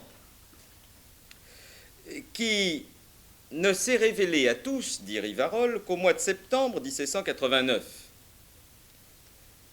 Il s'est révélé quand la question de l'hérédité royale a été discutée devant l'Assemblée. Et Rivarol fait part alors, et c'est intéressant, de l'étonnement des factions à ce moment-là. Les différentes factions se regardèrent avec une surprise mêlée de honte. Elles voyaient par qui elles avaient été secondées et pour qui elles avaient travaillé. Le public, partageant aussitôt l'affront de cette découverte, se rappela avec dépit qu'elle avait été dans le cours de sa vie entière ce prince qui n'avait que 6 mois de patriotisme. Alors le public s'est rappelé l'établissement des bureaux de bienfaisance du duc d'Orléans tout autour de Paris, le long d'une ceinture qui, par hasard, coupait bien sûr les voies du blé vers Paris, ce qui permettait aux affiliés du duc d'Orléans de flanquer, de se débarrasser, de brûler, de jeter à l'eau surtout les convois de blé qui se dirigeaient vers Paris en juillet 1789. Le public s'est rappelé cela à ce moment-là. Le public s'est rappelé les distributions de pain, parce que naturellement, il faisait détruire les convois de blé, les gens étaient affamés, avaient peur de la disette, et le duc d'Orléans distribuait fastueusement du pain. Il était populaire. Le public s'est rappelé les aumônes du duc d'Orléans avant la réunion des États. Le public s'est rappelé aussi le ralliement du duc d'Orléans et de 47 de ces gentilshommes au tiers-État. Et puis, il s'est rappelé les mouvements du blé, l'abondance du blé succédant à la disette de blé, au gré des humeurs du duc d'Orléans. Enfin, le public s'est rappelé les troubles qui se sont développés dans toutes les villes où il y avait des officiers attachés à la personne du duc d'Orléans. Voilà la deuxième force de Paris. La troisième force, c'est le peuple de Paris. Le peuple de Paris composé de bourgeois, et surtout bourgeois groupés dans des clubs ou des sociétés, et surtout de 40 à 50 000 hommes. Je cite Rivarol, qui parle d'ailleurs en l'occurrence comme un rapport de police. 40 à 50 000 hommes dont on ne connaît ni l'existence ni les intentions. Je cite, dont chacun s'est d'abord servi et qui s'est bientôt servi de tous.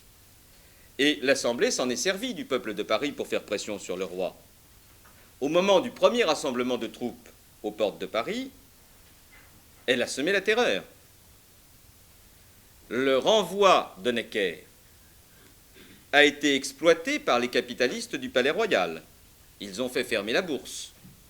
Le peuple s'est agité et le roi a capitulé le 17 juillet. Mais par l'action des démagogues du Palais Royal, le peuple est allé plus loin encore, dit Rivarol. Les provinces se sont soulevées dans le courant de juillet. Et une partie de l'Assemblée a été prise de peur. Elle a cru que par la déclaration des droits, par l'abolition des privilèges féodaux, le 4 août, elle apaiserait le peuple. Eh bien, c'est l'inverse qui s'est produit. Ça n'a pas été un apaisement, ça a été un moteur. L'Assemblée, je cite, journal politique et national, l'Assemblée recevait chaque jour des avis alarmants et chaque jour, pour toute réponse, elle abattait une partie de l'ancien édifice, croyant arrêter l'incendie par la démolition. C'est admirable de lucidité. C'est en fait l'histoire de l'Assemblée, il faut bien le dire, qu'il résume en 3 mots. Si l'Assemblée s'est engagée dans ce processus, c'est parce que, bien sûr, et il en est très conscient, le Palais Royal a agi en sous-main, qu'il a exploité la force du peuple pour agir contre le roi. C'est aussi pour contraindre l'Assemblée à aller toujours plus loin dans la démagogie. Ceux qui ont poussé dans cette voie, Rivarol les appelle les régnicides, ceux qui en veulent en fait à la monarchie, et il les distingue des régicides qui n'en veulent qu'à la personne de Louis XVI. Tout a commencé par l'alliance étroite, dit-il, entre les mauvais génies de l'Assemblée et les démagogues du Palais Royal. Et évidemment, cette alliance, elle est antérieure même à la réunion des États généraux, puisque Montmorency-Luxembourg en parle dans ses mémoires à propos du Conseil des 30, du Comité des 30. Cette alliance s'est nouée, en fait, dans l'année 1788. Mais évidemment, elle s'est amplifiée, elle s'est resserrée. La présence du peuple aux séances de l'Assemblée, par exemple, a infléchi les travaux dans le sens de la démagogie. Il est évident que les députés de la droite, le côté du Seigneur, il faut bien le dire, les députés de la droite ne pouvaient plus parler parce que les tribunes couvraient leur voix et qu'ils étaient attendus à la sortie par des tricoteuses, ou ce qui en était la préfiguration. La présence du peuple aux assemblées a donc été catastrophique. Le peuple est allé encore plus loin, je cite Rivarol. La faction démocratique elle-même s'est vue emporter au-delà de ses propres mesures par ce même peuple qui, d'abord instrument d'ambition et de vengeance, l'a bientôt été d'oppression et de ruine. Ruine, en effet, ruine des capitalistes. Ruine des capitalistes parce que personne ne paye plus l'impôt. Ils trouvaient qu'ils n'étaient pas assez payés, maintenant ils ne seraient plus payés du tout. Personne ne paye plus l'impôt. Les Français d'Ancien Régime n'y tenaient pas, mais alors à partir de la seconde où on leur dit qu'il n'y a plus de percepteurs, plus de collecteurs, et que de toute façon tous les biens sont soumis à discussion, la première réaction est évidemment de se précipiter pour ne pas payer. La chose peut s'entendre. Ruine aussi de la faction d'Orléans. Ruine aussi de la faction d'Orléans parce que, finalement, les manœuvres d'octobre ont abouti, c'est vrai, à emprisonner le roi, mais le roi est tout de même sorti sauf des journées d'octobre. C'est l'avis de Rivarol. Est-ce que ce mouvement aurait pu être arrêté? Est-ce que ce moteur aurait pu être cassé? Rivarol pense, comme Sénac de Meilhan d'ailleurs, et il l'exprime dans l'Émigré, qu'un autre roi aurait pu arrêter ce mouvement. Mais un trop grand désordre a régné dans la préparation des États généraux avec la complicité du gouvernement lui-même. Necker a fait tout ce qu'il a pu, il faut bien le dire. D'autre part, remarque Rivarol, le roi aurait pu éviter la scission des ordres. Il aurait pu l'éviter simplement en ordonnant aux 3 ordres, écrit Rivarol, je le cite, en ordonnant aux 3 ordres de commencer la vérification de leur pouvoir en sa présence. Ce qui aurait évidemment arrêté le mouvement. Il aurait aussi fallu interdire l'accès du peuple à l'Assemblée, car on n'insistera jamais assez sur l'inflexion de la politique de l'Assemblée lorsque les tribunes étaient pleines et que les couloirs étaient pleins d'hommes à la pique. Mais le gouvernement a été apathique, le gouvernement a fait preuve d'une inconcevable apathie, il a laissé tout dire, il a laissé tout écrire et tout faire. Maladroitement, le roi a fait venir des troupes aux portes de Paris. Il les a fait venir dans des conditions épouvantables, en leur disant bien qu'il ne fallait surtout pas tirer, par conséquent, qu'est-ce qu'elles allaient faire là? Et d'autre part, il ne s'est même pas montré à ces troupes qui étaient démunies de tout, en fait. Paris et le Palais Royal, finalement, ont su mieux que le roi s'attacher les troupes en question, en attirant les déserteurs, en encourageant à la désertion. Puis, ce que Rivarol ne dit pas, c'est qu'il était très facile, naturellement, au Palais Royal d'encourager la désertion, puisqu'il y avait des loges militaires dont Philippe d'Orléans était le chef, à l'intérieur même des régiments qui venaient. La populace de Paris, écrit-il, et celle même de toutes les villes du royaume, ont encore bien des crimes à faire avant d'égaler la sottise de la cour. Alors, quelle est la nature de la Révolution selon Rivarol? Qu'est-ce que c'est que la Révolution pour Rivarol? Je le cite dans le journal Politique national, et la formule me semble excellente: une grande expérience de la philosophie qui perd son procès contre la politique.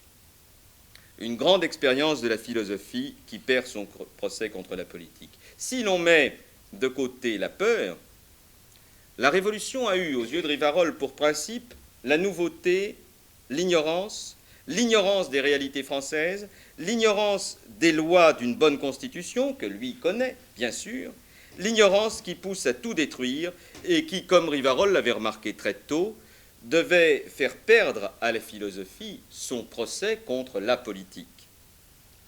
La Révolution, c'est d'abord une grande expérience de la philosophie. Et Rivarol explique que tout au long du siècle, on a parlé. Il ne pense pas que la philosophie soit la cause directe, mais tout de même, il explique que pendant tout le siècle, on a parlé, on a écrit sur tous les sujets, sur les droits naturels de l'homme, droits mythiques, sur la liberté, sur l'égalité, sur la souveraineté populaire. On a débattu de cela pendant tout le siècle, dans tous les domaines et à tous les échelons.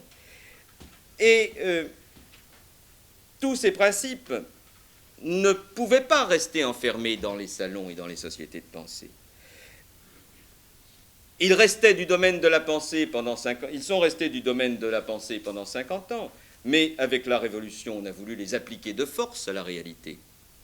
La Révolution s'est faite philosophique. Elle a procédé comme les apôtres, d'où d'ailleurs le titre du journal. Elle a procédé comme les apôtres d'une nouvelle religion. Elle a eu ses fanatiques. On n'a plus eu pour principe que ce qui était nouveau. Je cite Rivarol.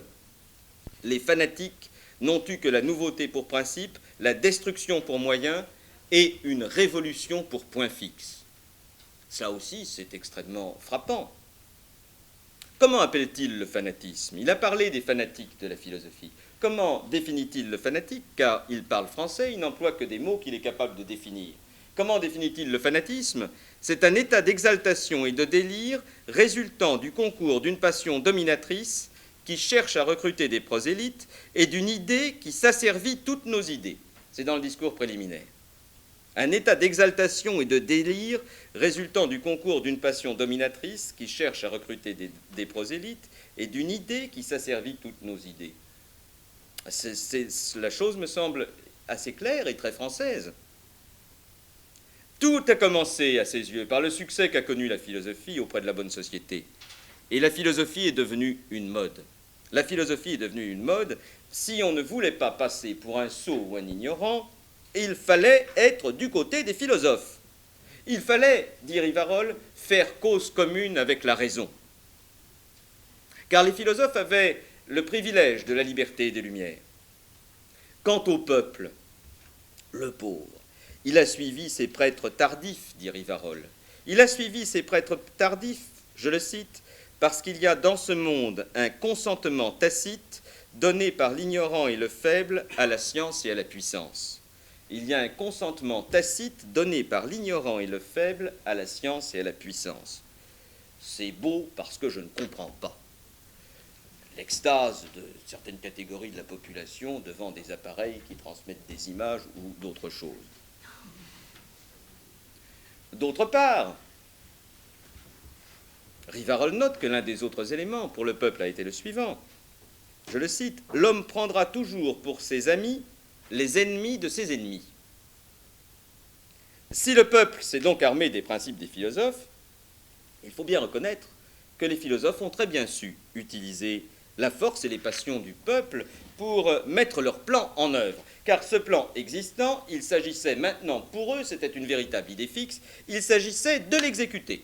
Et je cite Rivarol, « Ils composent d'abord leur république comme Platon sur une théorie rigoureuse. Ils ont un modèle idéal dans la tête qu'ils veulent toujours mettre à la place. Ils ont un modèle idéal dans la tête qu'ils veulent toujours mettre à la place du monde qui existe. » C'est dans le journal Politique et National, page 93. Si la philosophie a participé à la Révolution par ses fanatiques, elle lui a aussi offert ses méthodes. La suprême raison, le goût de l'abstraction qui résulte, comme nous le voyions tout à l'heure, de l'excès d'analyse appliqué au réel. Enfin, pour Rivarol, deux éléments ont beaucoup compté. Deux caractères de la Révolution paraissent évidents, en tout cas la nouveauté et la vanité. Nouveauté et vanité. La vanité, c'est un des moteurs essentiels de l'Assemblée. Son ambition est de faire œuvre nouvelle, d'aller plus loin que l'Amérique et l'Angleterre. Ça, c'est tout de même attirant, alléchant, réjouissant. Il faut étonner et éblouir, un peu comme si on était au cirque. Je le cite. En se plaçant au-delà des usages et des droits les plus antiques, elle eut l'air d'assister à la création du monde. Et c'est exactement ça. L'idée de l'Assemblée, c'était bien de recréer le monde. Il fallait, en somme, épater l'univers entier en recommençant le monde, en allant toujours plus loin. L'Assemblée a donc offert à la France et à l'Europe, pour être attirante, pour éblouir, elle a assemblé le code des sauvages, dit Rivarol, le code des sauvages, vous vous rendez compte du sacrilège, c'est l'inégalable déclaration des droits de l'homme. L'influence de la philosophie du siècle est flagrante dans cette déclaration, dans la forme même de cette déclaration. Elle précède une législation, une constitution qui se fait attendre, elle énonce abstraitement des principes, elle énonce une métaphysique qui n'ont d'ailleurs jamais eu aucun lien avec la réalité. Cette déclaration oublie simplement, c'est un détail minuscule, cette déclaration oublie simplement que l'homme est fait pour vivre en société. Je vous répète une bagatelle. Cette déclaration énonce des principes que la philosophie du siècle avait voulu découvrir dans l'homme primitif, la liberté, l'égalité. Or, la déclaration concerne des hommes qui vivent en société, et s'ils vivent en société, à leurs droits doivent correspondre des devoirs, dit Rivarol. Et la déclaration est muette sur les devoirs. C'est donc une extravagance, et Maistre reprendra l'expression de Rivarol. C'est une extravagance. C'est un danger de plus, c'est une ineptie, dit-il. Car qu'est-ce que la liberté sans le devoir d'obéir? Ce n'est plus finalement cette liberté que l'indépendance de l'homme sauvage, qui va à quatre pattes et qui évidemment constitue l'un des modèles. L'égalité, autre dangereuse utopie. L'égalité résulte directement de la philosophie des Lumières. Je cite Rivarol. « Je dis le danger car les hommes étant déclarés égaux et les conditions restant inégales, il devait en résulter un choc épouvantable. Je dis le danger car les hommes étant déclarés égaux et les conditions restant inégales, il devait en résulter un choc épouvantable. » Il ne fallait pas dire que tous les hommes étaient égaux aux yeux de la loi. Il fallait dire, peut-être, que la loi tendrait à diminuer les inégalités. Je cite Rivarol. « Ce pauvre monsieur de Lafayette, dans une ébauche de constitution lue à l'Assemblée nationale, a dit au contraire que la nature faisait les hommes égaux et que la société les rendait inégaux. » Évidemment, Lafayette exprimait exactement la pensée des Lumières. C'est que, pour Rivarol, la philosophie de ses contemporains a confondu une vérité anatomique, les hommes naissent semblables, c'est vrai, et une vérité politique, les hommes naissent inégaux. La ressemblance n'implique pas l'égalité. Je le cite. « Au reste, ce sophisme, quoiqu'il ait produit des maux infinis, n'a fait illusion à personne. Si on dit à quelques satellites de la Révolution « Tu n'es pas mon semblable et mon prochain », il rit. Mais si on lui dit « Tu n'es pas mon égal », il vous massacre. C'est qu'il croit à la ressemblance qui le frappe, et n'a pas besoin d'être prouvé, et que ne croyant pas à l'égalité, il veut l'établir par la violence. Au moment de la rédaction de la Déclaration des droits, Rivarol prévient donc l'Assemblée que l'Assemblée est en train de se fourvoyer, est en train de patauger dans un marais dont elle ne sortira pas, que les principes qu'elle met en avant auront en réalité des conséquences absolument désastreuses pour la France, pour le peuple et pour l'Assemblée elle-même. Et tout cela, il le dit et il le répète dans son journal. La souveraineté populaire, par exemple, qui est proclamée par la Déclaration, est, dit-il, un bon principe. Mais on ne peut insister sur tout le mal que peut faire un bon principe quand on en abuse. C'est dans le journal politique et national, à la page 73. Et Dieu sait si on en a abusé. Pour abaisser la monarchie, et finalement pour supprimer la monarchie, on a exclu le roi, la noblesse, le clergé de la souveraineté nationale. Si bien qu'on est devant la situation la plus absurde, la souveraineté nationale ne peut exister que si tout le monde y concourt. Or, finalement, les constituants, par orgueil, ont écarté de la souveraineté nationale une partie très importante de la population. En fait, ils ont écarté, ils ont déformé le principe de la souveraineté pour ne le donner qu'à une partie de la nation et, par ce biais, le récupérer tout entier à leur profit. Pour établir ces grands principes de souveraineté populaire, d'égalité, de liberté, il fallait détruire. Et c'est l'autre vérité que Rivarol, dès 1789, met en cause. Et si vous voulez, Rivarol est finalement, dès 1789, un de ceux qui a le mieux senti que la Révolution était un bloc, comme diront plus tard et Maurras et Clemenceau. Il l'a très bien senti dès le départ. En effet, dès les premiers jours de la Révolution, pour mener le plan à bien, il fallait détruire, et on va détruire. On détruit la monarchie, on détruit la noblesse, on détruit le clergé, on détruit les privilèges féodaux, on détruit tout ce qui relève du passé. Il oublie de dire qu'il faut aussi couper les têtes pour être bien sûr de les déchristianiser. L'Assemblée, aidée du peuple, a donc accompli cette tâche de destruction. Le 17 juillet, Louis XVI, lorsqu'il est venu à Paris après l'insurrection et qu'il s'est incliné devant l'émeute, Louis XVI a laissé entamer très gravement la monarchie, le 17 juillet 1789, en reconnaissant la commune insurrectionnelle qui était née de l'émeute. Le 11 septembre 1789, par la décision de l'Assemblée de n'accorder au droit qu'un veto suspensif, en réalité, on détruisait la monarchie. La monarchie n'est peut-être pas abolie, mais en tout cas, elle est suspendue. Et c'est une hypocrisie de plus que Rivarol dénonce. C'est une hypocrisie de plus de laisser à Louis XVI ce titre de roi qui ne représente strictement plus rien. Qu'est-ce que c'est le roi? C'est celui qui recte agite. Louis XVI en 1790. Cela n'a plus aucun rapport, il n'agit plus du tout. C'est une malhonnêteté de lui laisser croire d'ailleurs qu'il est encore un roi. C'est aussi tromper la nation. La nation se figure que ses représentants ont suivi et interprété les mandats qu'elle leur a donnés. Et sur ce point, Rivarol ne se laisse pas entraîner à la colère. Ça n'est pas un pamphlet, c'est la vérité juridique. La nation avait en effet envoyé avec des mandats impératifs des délégués à l'Assemblée, et ils se sont transformés en assemblée constituante, et puis en une espèce d'assemblée totalement délirante, en fait, dans ces débats. C'est donc une malhonnêteté, et Rivarol le dénonce. La nation se figure que ses représentants ont parfaitement suivi ou interprété ces mandats, et que le gouvernement est encore monarchique.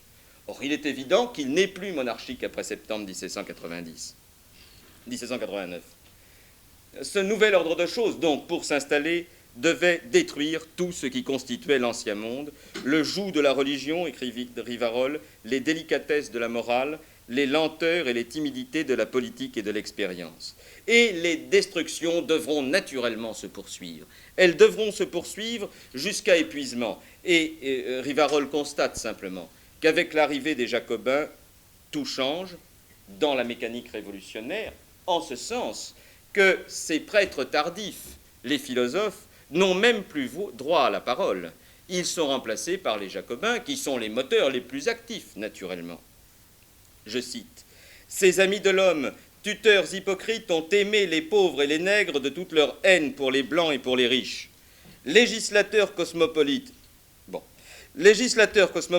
ils ont ri des droits de la propriété, des alarmes de la morale, des douleurs de la religion et des cris de l'humanité, mais leur rire n'a pas duré. » C'est dans le discours préliminaire à la page 306. Eh bien, ils n'ont pas ri longtemps. En fait, c'est vrai, Rivarol a raison, cette expérience de la philosophie a perdu son procès contre la politique. Malheur à ceux qui remuent le fond d'une nation, écrit Rivarol dès juillet 1789. Lorsque Foulon et Berthier sont assassinés par la populace, Rivarol écrit dans le journal Politique et National « Malheur à ceux qui remuent le fond d'une nation ». En fait, à l'anarchie, semée par la mise en application des principes philosophiques que la Déclaration a répandus, à l'anarchie, au despotisme de l'Assemblée, qui, par la Constitution, ce livre impossible, s'est attribué tous les pouvoirs, à tout cela va succéder, et Rivarol va y revenir souvent, à tout cela va succéder le despotisme d'un seul. Car la France, je le cite, la France préférera le repos d'une véritable servitude que les mouvements douloureux d'une fausse liberté. Et Rivarol écrit cela au mois d'août 1789. C'est dire sa lucidité. Il est même encore plus lucide si on poursuit l'analyse de son texte, car il prévoit que c'est par l'armée qu'un usurpateur viendra au pouvoir. Et Rivarol l'annonce à l'Assemblée nationale le 4 août, jour béni entre tous. Il annonce à l'Assemblée nationale ceci, que l'armée se trouve un chef, et il aura l'État, un chef qui sache restaurer la discipline militaire.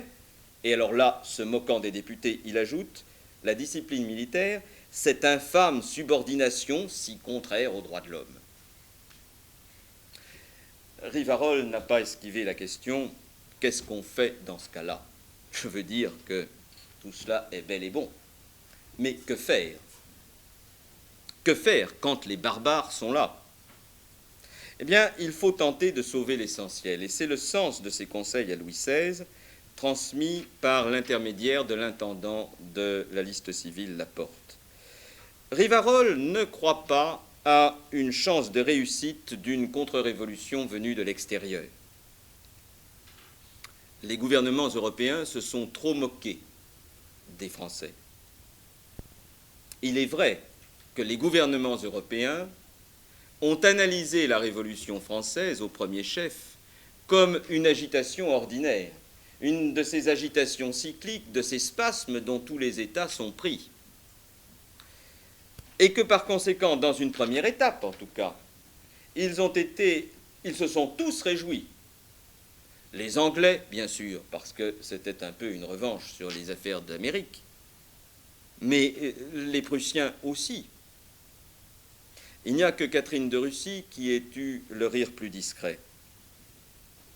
Donc les gouvernements européens ont été trop heureux et se sont trop réjouis des événements français. Je cite, « La joie des rois en voyant les malheurs de l'auguste race des Bourbons et ceux de leurs courtisans a été ineffable. » D'autre part, une contre-révolution venue de l'extérieur ne suffirait pas à rétablir Louis XVI, parce que ce qui est important aux yeux de Rivarol, c'est que Louis XVI retrouve la confiance de son peuple.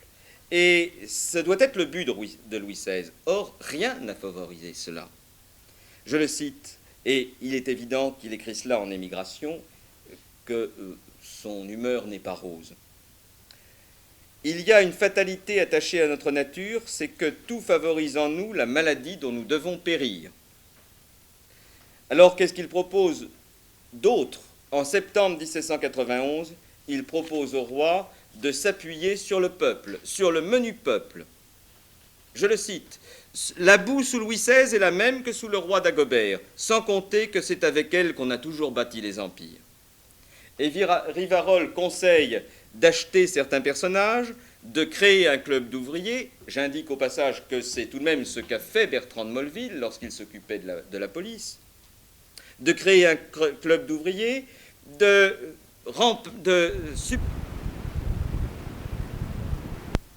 contre-révolutionnaire, il regrette aussi que le roi n'ait pas entrepris une grande tournée dans les provinces. Au lendemain de la fête de la Fédération, il pense que le roi aurait dû entreprendre une grande tournée dans les provinces et il lui conseille de le faire aussitôt que ce sera possible. Ce sont des petits moyens, mais ces petits moyens peuvent se révéler efficaces. Une fois les Jacobins au pouvoir, Rivarol ne conseille plus qu'une chose, car il sent l'Apocalypse indiscutablement, ou en tout cas la fin du monde. Il ne conseille qu'une chose, se taire. Je cite, « La cour doit se considérer comme si elle était au bord d'un volcan, et non seulement ne pas se fier sur les intervalles de ses éruptions, mais encore ne jamais souffrir qu'on y jette un grain de sable, sous peine de le voir se réveiller avec toutes ses fureurs. Le roi ne peut plus redresser la situation, le destin de la France n'est plus en France, dit Rivarol. » Alors, quelles sont les espérances de Rivarol, car il est émigré? Quelles sont les espérances de Rivarol alors sur les chances d'une contre-révolution? Quelque temps avant Valmy, Rivarol semble croire un instant à la victoire possible de l'armée des princes. Dans l'armée des princes, il a un excellent ami, chef de la Légion noire, Mirabeau. Et il a un espoir un instant dans l'armée des princes, mais il est très vite déçu parce que les puissances, en fait, ne soutiennent pas sincèrement l'armée des princes. Les émigrés ne sont pas coupables de tout. En fait, l'histoire le prouve. Les émigrés ont fait tout ce qu'ils ont pu, mais ils ont été très mal soutenus. Par la suite, dans ce qu'il reste de ses écrits, il semble s'intéresser essentiellement à ce qui se passe en France et à l'attitude des puissances à l'égard de ce qui se passe en France. Est-ce que Rivarol échappe alors à la tentation du désespoir? Il écrit de Hambourg en 1797 « L'histoire n'est qu'un lamentable mélange d'un peu de bien et de beaucoup de maux. » Et il écrit aussi ceci « Pour l'homme, dans l'homme, autour de l'homme, tout change, tout s'use, tout périt, les sentiments, les goûts, les opinions, les beaux-arts, tout va du printemps à la décrépitude, les empires ont leur fraîcheur et leur vétusté, leur éclat et leur déclin, quelquefois même une fin prématurée. Malheur à ceux qui arrivent dans ces temps d'inévitables révolutions. » Mais Rivarol ne peut concevoir en fait que la fin d'un monde, et non pas la fin du monde. Rivarol n'a même plus l'espérance de l'Apocalypse. L'actualité de Rivarol, en fait, je crois, est un peu là. Il montre que si la contre-révolution est pensable, elle n'est pas possible dans les termes où lui l'a posé. Elle n'est possible, et il l'a peut-être pressenti, que si elle est imaginée, que si elle est comprise, non pas comme la lutte de la raison contre la folie, mais si elle est comprise, justement, comme la lutte du bien contre le mal. La lucidité de Rivarol, in fine, aide à comprendre pourquoi il n'y a pas d'action contre-révolutionnaire sans une pensée contre-révolutionnaire qui soit fondée sur la révélation de la transcendance. Et d'ailleurs, Rivarol a fini par écrire ceci à la fin de sa vie: « Tout État, si j'ose le dire, est un vaisseau mystérieux qui a ses ancres dans le ciel. » Peut-être était-il au bord de la conversion.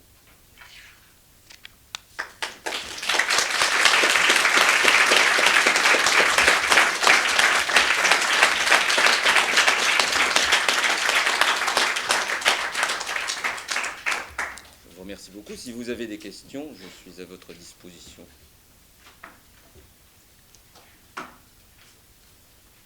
Oui, madame.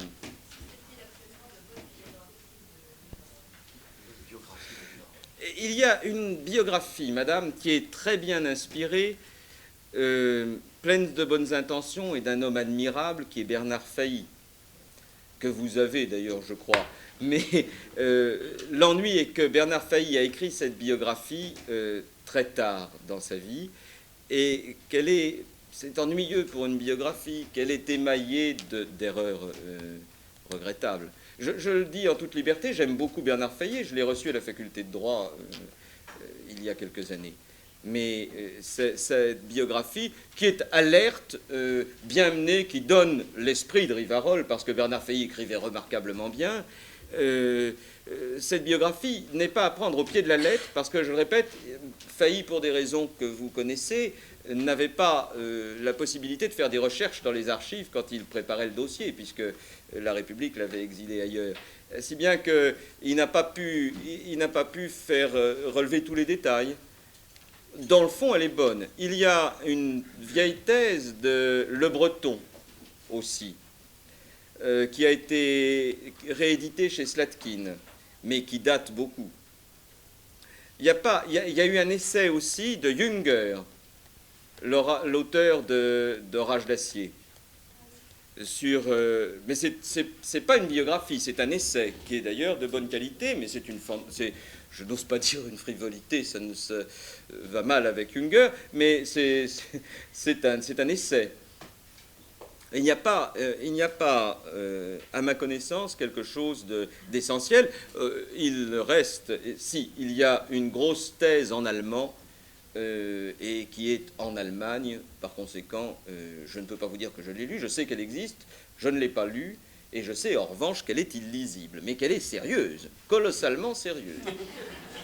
Il reste une solution, c'est de se procurer la réédition des œuvres dites complètes, mais pas tout à fait complètes tout de même, de Rivarol chez Slatkin, et de se plonger soi-même dedans. Finalement, je crois que c'est le mieux. Je vous dis ça parce que c'est ce que j'ai fait. Et finalement, ce n'est pas désagréable. Avez-vous d'autres questions? Qui ne dit mot consent.